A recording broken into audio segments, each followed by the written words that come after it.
আমরা জানি বাঙালির 12 মাসে 13 পার্বণ, কিন্তু এখন নতুন আর একটা পুজো আছে, ভোট পুজো। স্বাধীনতা দিবসে দেশের এত পতাকা দেখা যায় না যত না ভোটের সময় পার্টির পতাকা দেখা যায়। যাই হোক, এসব কথা বাদ দাও, চুলগুলো বড্ড বড় হয়ে গেছে, ভাবলাম যে কেটে আসি, গরমে আরাম হবে, কিন্তু গিয়ে দেখি দোকানই বন্ধ।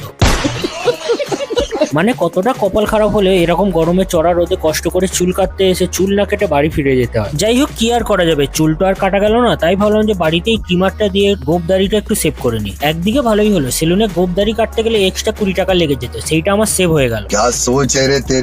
এরপর বিকালে রেডি হয়ে আমি জিমে চলে আসলাম, আর আজ আমাদের জিমের ফাইনালি ট্রেডমিল আর এসির কানেকশনটা কমপ্লিট হলো, যার জন্য আমি এতদিন ওয়েট করছিলাম। কিন্তু পরে জানতে পারি যে ট্রেডমিলে এক্সারসাইজ করতে গেলে এরকম শুজ লাগবে, আর আমি তো খালি পায়ে এক্সারসাইজ করি।